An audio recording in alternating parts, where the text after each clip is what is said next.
Hello, welcome to my channel. ഇന്ന് നമുക്കൊരു അടിപൊളി പൊറോട്ട റോൾ തയ്യാറാക്കിയാലോ.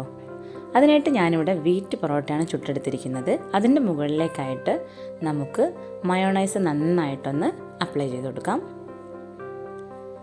മയോണൈസോ കുഞ്ഞുങ്ങൾക്കാണെങ്കിൽ ക്രീം ചീസോ അങ്ങനത്തെ ഒക്കെ നമുക്ക് യൂസ് ചെയ്യാം കേട്ടോ. ഇനി അതിൻ്റെ മുകളിലേക്കായിട്ട് നമുക്ക് കെച്ചപ്പ് ആഡ് ചെയ്ത് കൊടുക്കാം.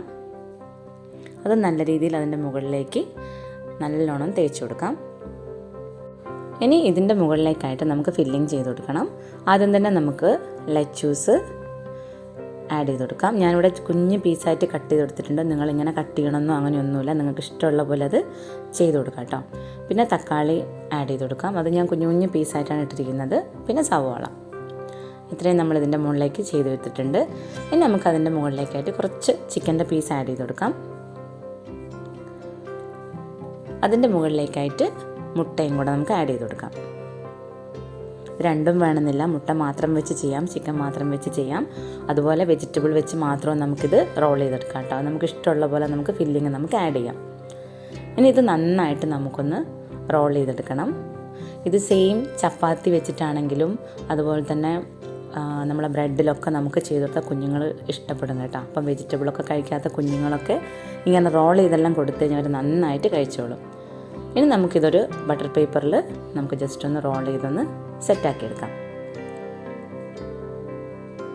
ഇപ്പോൾ ഈസി റെസിപ്പിയാണ്, ഇഷ്ടപ്പെട്ടെങ്കിൽ ഒന്ന് തയ്യാറാക്കി നോക്കുക. പിന്നെ നമ്മളിതിൻ്റെ കൂടെ നമ്മളൊരു സൈഡായിട്ട് ഫ്രഞ്ച് ഫ്രൈസും കൂടെ നമ്മൾ തയ്യാറാക്കി എടുക്കുന്നുണ്ട്. അപ്പം ഫ്രിഡ്ജിൽ നിന്ന് എടുത്തപടിയാണ്, ഇപ്പോൾ തണുപ്പ് പോകാനൊന്നും വെയിറ്റ് ചെയ്തിട്ടൊന്നുമില്ല. അതിലേക്ക് നമ്മളൊരു അല്പം ഉപ്പും അതുപോലെ തന്നെ ഓയിലും കൂടെ മിക്സ് ചെയ്തിട്ടുണ്ട്.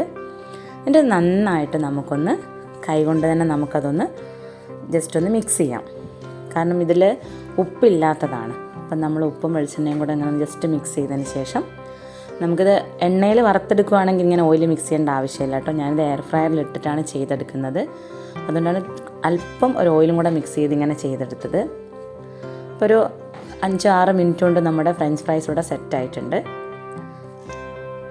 അപ്പോൾ ചാനൽ സബ്സ്ക്രൈബ് ചെയ്യാൻ മറക്കണ്ട. പുതിയൊരു വീഡിയോ ആയിട്ട് വീണ്ടും കാണാം.